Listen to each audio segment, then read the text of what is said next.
आपण पाहत आहात सत्य, रोखठोक, निर्भीड बातम्या दाखवणारे न्यूज चॅनल जनहित मराठी न्यूज. विलास गुले हत्या प्रकरणातील आरोपीच्या अटकेसाठी केजमध्ये जन आक्रोश मोर्चासह ठिय्या आंदोलन. खासदार पुत्राला तात्काळ अटक करून मोक्का अंतर्गत कारवाई करा. बाळासाहेब सानप. टाकळी येथील विलास गुले हत्या प्रकरणातील आरोपीच्या अटकेसाठी काल केज येथे गुले समर्थकांनी जन आक्रोश मोर्चाकडून केज तहसील कार्यालयाबाहेर रस्त्यावर ठिय्या आंदोलन केलं आहे. खासदार पुत्र सौरभ सोनवणेला अटक करून मोक्का कायद्याअंतर्गत कारवाई करण्यात यावी अशी मागणी माध्यमांशी बोलताना बाळासाहेब सानप यांनी केली आहे. दिनांक 10 जुलै 2026 रोजी विलास गुले हत्या प्रकरणातील आरोपीच्या अटकेसाठी केज शहरामध्ये विलास गुले समर्थकांनी आणि समाज बांधवांनी एकत्र येत जन आक्रोश मोर्चा काढून जोरदार घोषणाबाजी केली.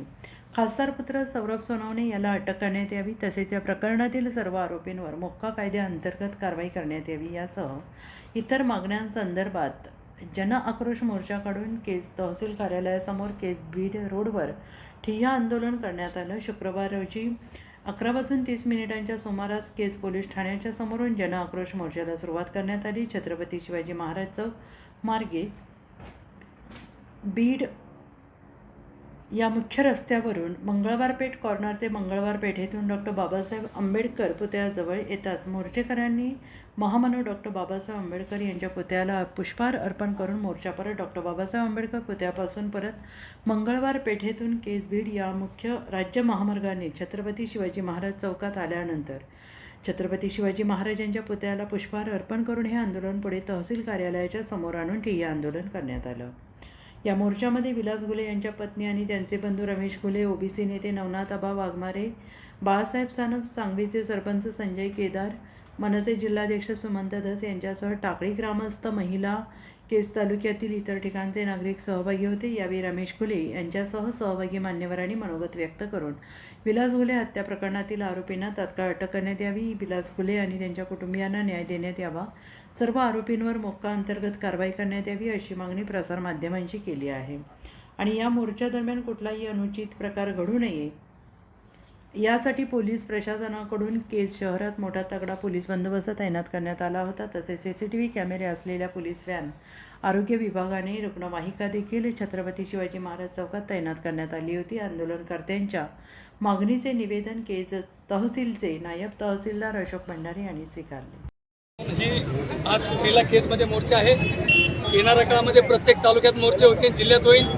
येणाऱ्या काळात थोड्या दिवसामध्ये बीड जिल्ह्याचा एक व्यापक मोर्चा 4-5 लोक घेऊन तो मोर्चा होईल. पण जर विलास गुलेला न्याय मिळत नसेल तर ही खऱ्या अर्थाने शासनाची आणि गव्हर्नमेंटची चूक आहे. माझी एकच राज्याच्या मुख्यमंत्र्याला विनंती आहे की तुम्ही कुठल्याही परिस्थितीमध्ये या केसकडे लक्ष दिलं पाहिजे. आपण काही केसकडे लक्ष देत आणि काही केसकडे लक्ष देत नाहीत असं चालणार नाही. परंतु विलास गुलेला न्याय दिल्याशिवाय आता आम्ही पण स्वस्थ बसणार नाही. पुढचं पाऊल काय असेल, इशारा काय असेल? नाही, 18 दिवसापासून त्याला न्याय मिळत नाही. त्यांना त्यांच्यावर मोका लागला पाहिजे. जे कोण आरोपी राहिलेत, जे खासदार पुत्र त्यांचे जे चिरंजीव आहेत, त्यांचं सुद्धा जे मये झाले त्यांचे सख्खे भाऊ त्या ॲम्ब्युलन्समध्ये येत असताना त्यांनी सुद्धा सांगितलंय की मला माझ्या भावाने सांगितलंय की खासदार पुत्राच्या पोराने असं करायला सांगितलं. अशा प्रकारची घटना घडल्यावर सुद्धा शासन दुर्लक्ष करत आहे. सरकारला विनंती आहे याच्याकडे लक्ष द्या. ज्या पद्धतीने जातीवाद तुम्ही म्हणता, काही लोक म्हणतात, पण ज्यावेळी देशमुखाचा खून झाला त्यावेळी आम्ही सुद्धा सांगितलं होतं जे कोणी आरोपी असतील त्यांना तात्काळ अटक केलं पाहिजे. ही त्या काळाची सुद्धा आमची भूमिका आहे. त्यामुळं ह्या कुटुंबाला सुद्धा न्याय मिळाला पाहिजे. आणि विलास गुले जोपर्यंत त्याला न्याय मिळत नाही तोपर्यंत महाराष्ट्रामध्ये आंदोलन चालू होतील. आता तर सुरुवात आहे, येणारा वेळ बघा काय काय होतंय. यानंतर काय आंदोलनाची दिशा राहील? यापेक्षा मोठं व्यापक आंदोलन? बीडला एक जिल्ह्याचा मोर्चा काढू होता. त्या मोर्चामध्ये 6-7 लोक असतील आणि 100% असतील. एका दिवसात हा मोर्चाचं नियोजन केलेलं आहे. केज तालुक्यातलं 1 दिवसाचं आहे. आणि आता एक अल्टिमेट देऊन करू शासनाला. त्या काळात जर नाही झालं तर 100% रस्त्यावरची लढाई लढू. आणि राज्याच्या मुख्यमंत्र्यांना परत आवाहन करतो की या केसकडं गांभीर्याने लक्ष द्या.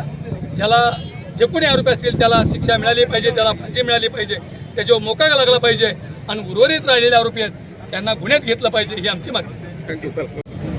सरकारी दवाखाना केज येथे पूर्ण माझा भाऊ शिबित होता. तो चालत स्कूटीवर बसून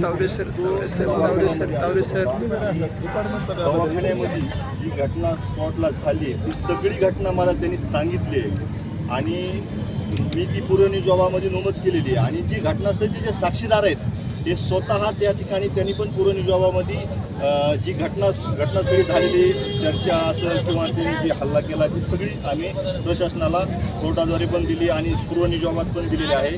माझी प्रशासनाला एवढीच विनंती आहे की पुरवणी जबाबाप्रमाणे तात्काळ कारवाई करून राहिलेले आरोपी अटक करावी.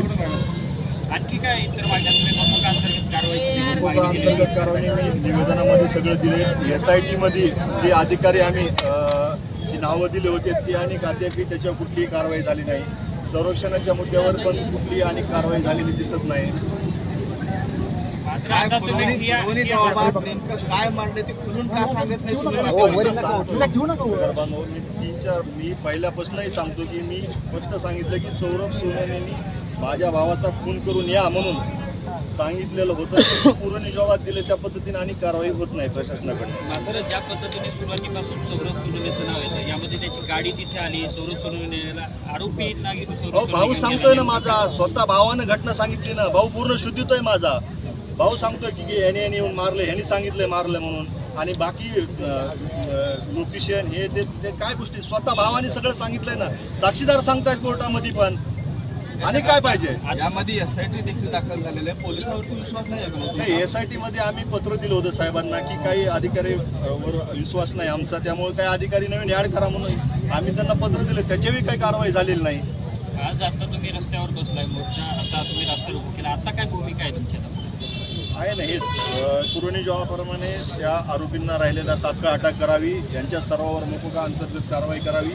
ही केस फास्ट ट्रॅक कोर्टामध्ये तात्काळ चालवावी ही आम्ही सरकारकडे आणि मुख्यमंत्र्यांकडे मागणी करतोय. आणि पूर्ण मी बाकीचे निवेदनामध्ये दिले हे निवेदन मी तुमच्याकडे सबूत करतो. आता पुढचं पाऊल काय?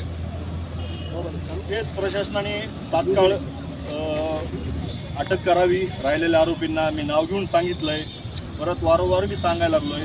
प्रशासनाने आमचा अंत पाहू नये, तात्काळ यांच्यावर कारवाई करावी. आता रस्त्यावर तुम्ही बसलात, कधीपर्यंत तुम्ही असं बसणार आहात? आम्हाला लेखी आश्वासन दिल्याशिवाय आम्ही इथून निवेदन देणार आहेत आणि निवेदन देऊन त्यांच्याकडनं लेखी घेतल्यानंतरच आम्ही इथनं. आरोपीला कोणी मदत करते का? 100% करतायत, 100% करतायत. यांनी आरोपी अटक करण्यासाठी ह्यांनी कॉल करून सध्या त्यांना बोलून घेऊन अटक करायला सांगितलं की आम्हाला अडचणी वाढायला आहे म्हणून. ह्याचे सध्या कॉल डिटेल सगळे चेक करा. मी वारंवार सांगायला लागलोय. कोण मदत करतोय आरोपी? हॅलो हेच आधार करतायत. लाईव्ह पाहिजे का द्या. जनहित मराठी न्यूज चॅनलना लाईक करा, शेअर करा आणि सबस्क्राईब करा.